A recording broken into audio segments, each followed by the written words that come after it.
Hi guys. आज हम लोग स्टडी करते हैं कि यदि किसी थाने के पुलिस अधिकारी के द्वारा उसके भारसाधक अधिकारी के द्वारा आपका एफआईआर दर्ज करने से मना कर दिया जाता है, एफआईआर दर्ज करने से रिफ्यूज कर दिया जाता है, तब उस व्यक्ति के पास क्या क्या ऑप्शन अवेलेबल होते हैं, क्या क्या ऑप्शन उसके पास होते हैं जहाँ की जिसका प्रयोग करके वह अपने एफआईआर को दर्ज करा सकता है।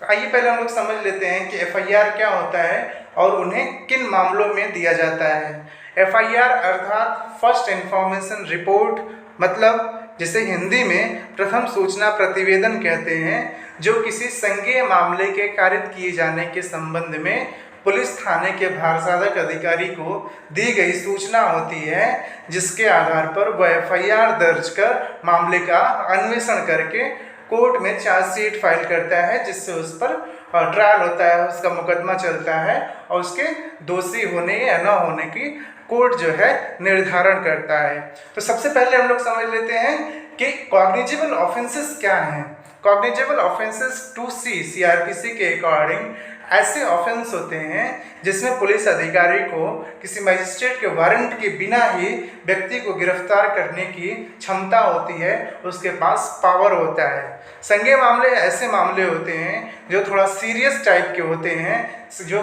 गंभीर टाइप के होते हैं, जैसे कहीं मर्डर हो गया, कहीं मारपीट हो गई है, कहीं रेप कारित किया गया है, कहीं किडनैपिंग हो गई है। ऐसे ही अन्य तरीके के जो सीरियस ऑफेंसेस होते हैं उन्हें कॉग्निजेबल ऑफेंसेस की कैटेगरी में रखा गया है, जिसकी सूचना यदि किसी थाने के पुलिस अधिकारी को दी जाती है तो उसे एफआईआर कहते हैं, फर्स्ट इन्फॉर्मेशन रिपोर्ट कहते हैं।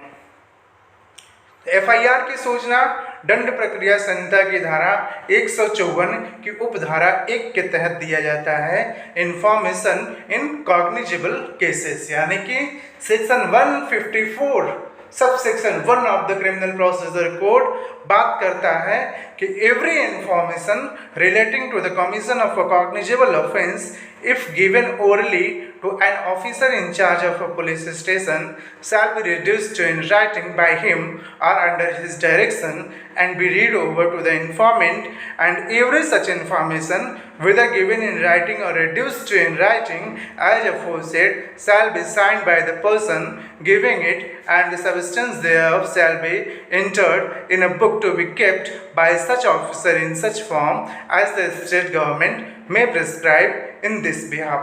कहने का मतलब यह होता है कि प्रत्येक संज्ञेय मामले के कारित किए जाने के संबंध में सूचना थाने के भारसाधक अधिकारी को दी जाती है।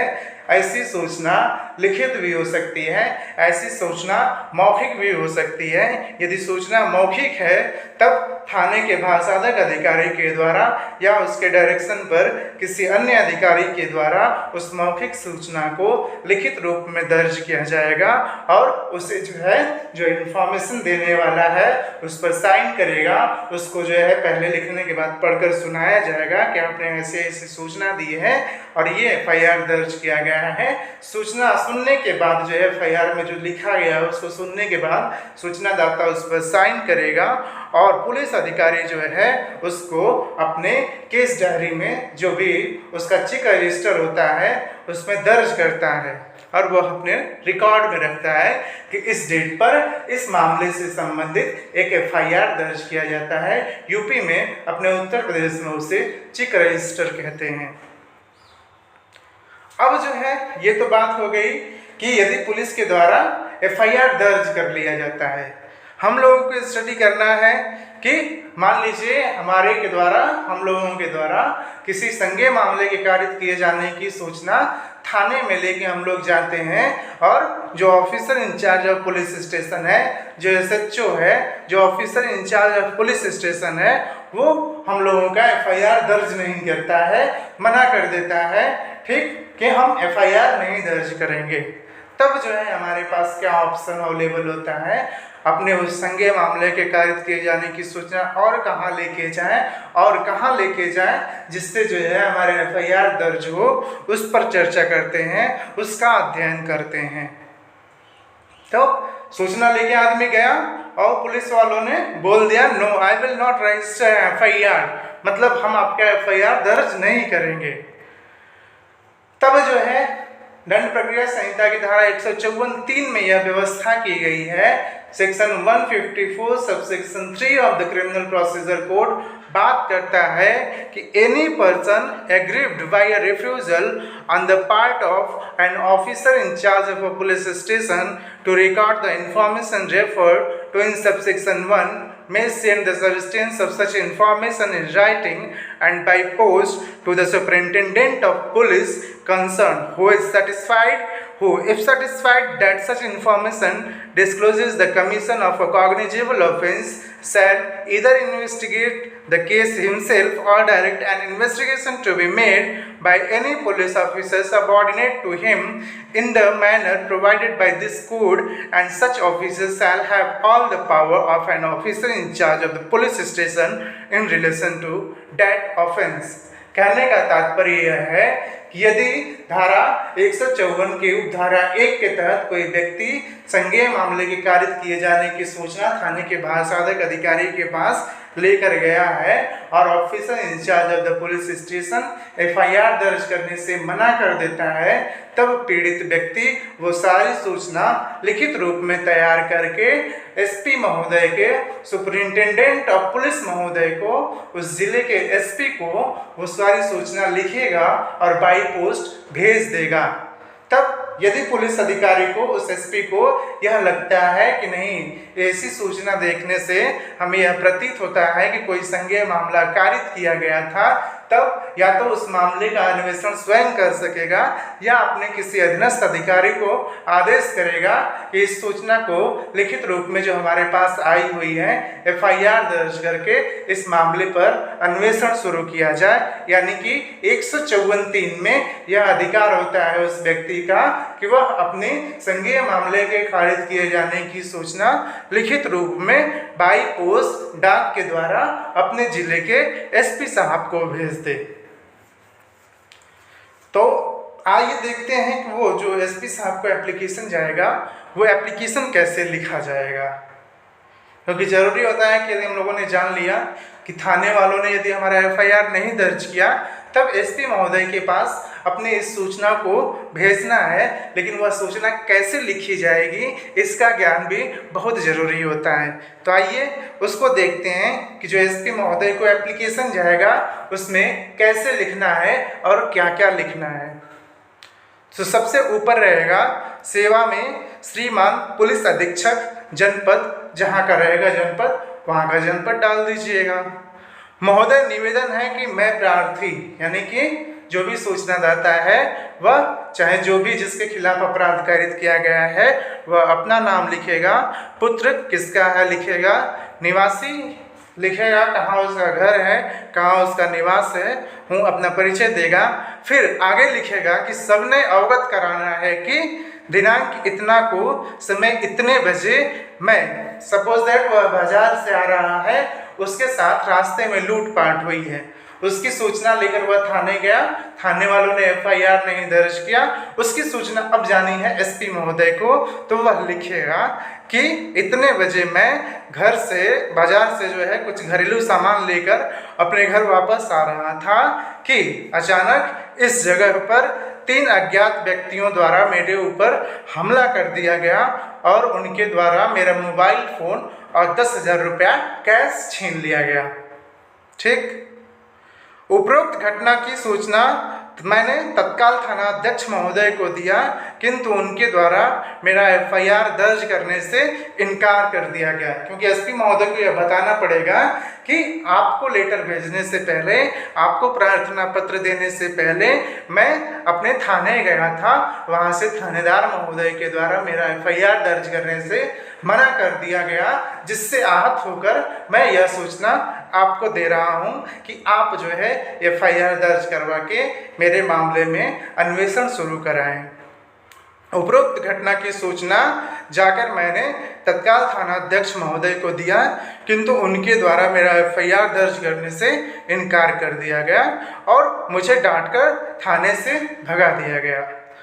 उपरोक्त से मैं काफ़ी आहत हूँ और निवेदन है कि आप थानाध्यक्ष इनको को उपरोक्त प्रकरण में एफआईआर दर्ज कर आदेश करें, एफआईआर दर्ज करने का आदेश पारित करने की कृपा करें, जिससे मेरे साथ न्याय हो सके। तो ये जो है एक कंटेंट एसपी महोदय को जाएगा कि आप उस जो है थानाध्यक्ष महोदय को आदेशित करिए कि वह मेरे मामले में एफआईआर दर्ज कर उस मामले में अन्वेषण शुरू करें, जिससे हमारे साथ न्याय हो सके। अब ये तो ठीक है कि भाई उस व्यक्ति की बात है कि उसने अपनी संज्ञेय अपराध के कारित किए जाने की सूचना थानेदार महोदय को दिया, थानेदार महोदय ने उस सूचना को रिकॉर्ड करने से मना कर दिया और उसके बाद जो है उसने एक एप्लीकेशन तैयार किया और एसपी महोदय को वो सारी सूचना बाय डाक भेज दिया। लेकिन पुलिस अधिकारियों का यह कर्तव्य है कि यदि उन्हें कॉग्निजेबल ऑफेंस संज्ञेय अपराध कारित किए जाने की सूचना मिलती है तब उस मामले में एफआईआर दर्ज कर वह तुरंत जो है अन्वेषण स्टार्ट करें। लेकिन यदि उनके द्वारा एफआईआर दर्ज करने से मना कर दिया जाता है तब उनका यह कार्य भी भारतीय दंड संहिता के तहत अपराध बनाया गया है, उसके लिए दंड की व्यवस्था की गई है। यानी कि यदि थानेदार महोदय आपका एफआईआर दर्ज करने से मना कर रहे हैं, नहीं करते हैं, तब उनको भी जो है भारतीय दंड संहिता के तहत दंडित किया जा सकता है। आइए देखें कि थानेदार महोदय को एफआईआर दर्ज करने से मना करने पर क्या दंड दिया जा सकता है। तो उस दंड से पहले, उस धारा की बात करने से पहले हम लोग एक ऑनरेबल सुप्रीम कोर्ट के द्वारा केस डिसाइड किया गया था, ललिता कुमारी वर्सेस स्टेट ऑफ यूपी। उसमें ऑनरेबल सुप्रीम कोर्ट ने स्वयं ये कहा था कि इन this case the honorable supreme court held that it is the mandatory duty of police officer to record the FIR in cases of cognizable offenses। यानी कि ललिता कुमारी versus state of UP में honourable supreme court के द्वारा सारे लोगों को, सारे police अधिकारियों को यह कहा गया कि यह आपका मैंडेटरी ड्यूटी है कि यदि किसी संज्ञेय मामले के कारित किए जाने की सूचना आपको मिलती है तो आप तुरंत उस मामले को दर्ज करें और उस पर अन्वेषण स्टार्ट करें। अब जो है आते हैं हम लोग कि यदि नहीं दर्ज किया जाता है आपका एफआईआर थानेदार महोदय के द्वारा, तब भारतीय दंड संहिता में क्या सजा की व्यवस्था की गई है। Section 166A of the Indian panel code बात करता है कि public servant disobeying direction under the law, यानी कि थानेदार महोदय एक पब्लिक सर्वेंट है, उनका यह काम है, लॉ में डायरेक्शन दिया गया है कि यदि कहीं संज्ञेय मामले के कारित किए जाने की सूचना मिलती है तब उसे तुरंत दर्ज करेंगे, यह हमारा लॉ कहता है। लेकिन उनके द्वारा दर्ज नहीं किया गया और हमें डांट कर भगा दिया गया। तब section 166A of the Indian panel code बात करता है सजा की, कि उस थानेदार महोदय को सजा दी जा सकती है। कितनी सजा दी जा सकती है आइए देखा जाए। According to section 166A of the Indian Penal Code, if the officer in charge of police station refuse to lodge FIR, in that situation he or they shall be punished with rigorous imprisonment for a term which shall not be less than 6 months but which may extend to 2 years and shall also be liable to fine। यानी कहने का मतलब यह है कि यदि थानेदार महोदय के द्वारा आपका एफआईआर दर्ज नहीं किया गया है तब वह भारतीय दंड विधान में, भारतीय दंड संहिता में वर्णित धारा 166A के तहत दंडित किए जाएंगे, जिनमें उनकी सजा एक से जो रिजर्व इम्प्रिजनमेंट, उनकी सजा जो होगी वो साधारण कारावास नहीं होगी बल्कि कठोर कारावास होगा, जो कम से कम 6 महीने तक हो सकेगा, लेकिन जो 2 साल तक जा सकेगा। यानी कि कम से कम 6 महीना, जो अधिकतम 2 वर्ष तक की सजा कारावास का हो सकता है और उन पर जुर्माना भी अधिरोपित किया जा सकता है। भारतीय दंड संहिता में यह व्यवस्था की गई। तो साधारण भाषा में बात करें तो यह है कि यदि थानेदार महोदय के द्वारा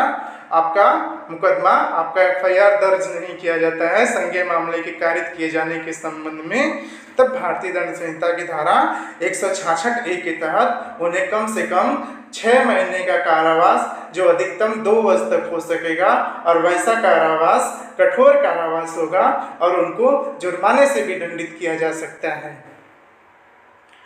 अब बात करते हैं कि यदि एसपी महोदय के द्वारा भी उस आपकी संज्ञेय मामले के कारित किए जाने की सूचना जो आपने भेजी थी बाय पोस्ट, उस पर कोई विचार नहीं किया गया और आपके एप्लीकेशन पर कोई आदेश नहीं उनके द्वारा पारित किया गया, आपका एफआईआर अभी भी नहीं दर्ज हुआ है, तब जो और ऑप्शन अवेलेबल है आपके पास वह है कोर्ट में आप एक एप्लीकेशन लगाएं 156(3) के तहत, यानी कि दंड प्रक्रिया संहिता की धारा 156(3) में जज साहब लोगों को यह पावर दिया गया है कि यदि एसपी महोदय के द्वारा भी संज्ञेय मामले के अपराध के कारित किए जाने की सूचना पर विचार न किया गया, उनके द्वारा एफआईआर दर्ज कराने का आदेश नहीं दिया गया, तब कोर्ट आदेश करे, तब मजिस्ट्रेट आदेश कर सकता है कि उस मामले में आप जाके एफआईआर दर्ज करिए और अन्वेषण स्टार्ट करिए। तो आइए 156(3) देखते हैं दंड प्रक्रिया संहिता क्रिमिनल प्रोसीजर कोड की कि क्या बात करता है। According to section 156(3) of the Criminal Procedure Code, any magistrate empowered under section 190 of the Criminal Procedure Code may order such an investigation as above mentioned। यानी कि जो मैजिस्ट्रेट धारा 190 के तहत एम्पावर्ड है कॉग्निजेंस लेने के लिए, उन सारे मैजिस्ट्रेट साहब लोगों को यह पावर है कि यदि उनके पास जो है किसी संज्ञेय मामले के कारित किए जाने की सूचना आ रही है, एप्लीकेशन आ रहा है, तो उस पर आदेश करें संबंधित थाने को कि आप इस मामले में मुकदमा दर्ज कर जाके